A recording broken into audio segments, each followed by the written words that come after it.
আগামী 24 ঘন্টার মধ্যে ধর্ষকের সর্বোচ্চ শাস্তি নিশ্চিত করতে আলটিমেটাম দিয়েছেন তারা।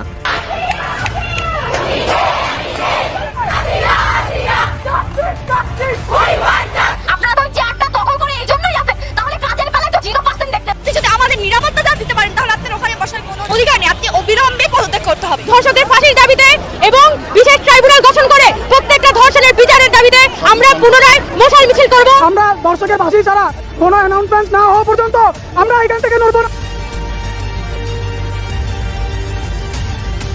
সম্প্রতি বাংলাদেশে ঘটে যাওয়া একটি নৃশংস ধর্ষণের বিরুদ্ধে সারা দেশের শিক্ষার্থীরা রাজপথে কঠোর অবস্থান নিয়েছে। বিশেষ করে দেশের লাখ লাখ শিক্ষার্থীরা অন্তর্বর্তীকালীন সরকারের বিরুদ্ধে কড়া নিন্দা জানিয়েছেন। তাদের দাবি, দেশের আইন শৃঙ্খলা পরিস্থিতি দুর্বল হওয়ায় অপরাধীরা সহজেই পার পেয়ে যাচ্ছে, যা সমাজকে ধ্বংসের দিকে ঠেলে দিচ্ছে। একজন শিক্ষার্থী ক্ষুব্ধ হয়ে বলেন, এই দুর্বল সরকার ক্ষমতায় থাকার কারণে দেশটা একটা ধর্ষণের কারখানায় পরিণত হয়েছে।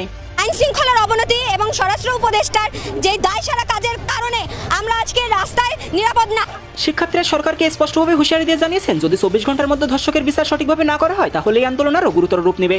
আমরা ধর্ষকের ফাঁসি ছাড়া কোনো অ্যানাউন্সমেন্ট না হওয়া পর্যন্ত আমরা এখান থেকে নড়ব না। যদি এদের বিচার না করা হয় আমরা নিজেদের হাতে আইন তুলে নেওয়ার প্রয়োজনে তবুও ধর্ষণের বিচার আমরা ইনশাআল্লাহ করে ছাড়বো। কিছু কিছু শিক্ষার্থীরা এমনও দাবি করেছেন, যদি দেশের আইন শৃঙ্খলা পরিস্থিতি শতভাগ ঠিক না হয় তাহলে এই আন্দোলন সরকার পতন আন্দোলনের রূপ নেবে। ইন্টারিম সরকার, আপনারা সাবধান হয়ে যান।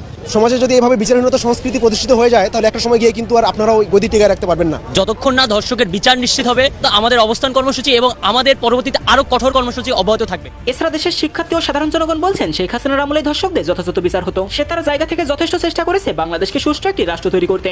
সুন্দর গুছানো দেশটাকে আর উলটপালট করেন না।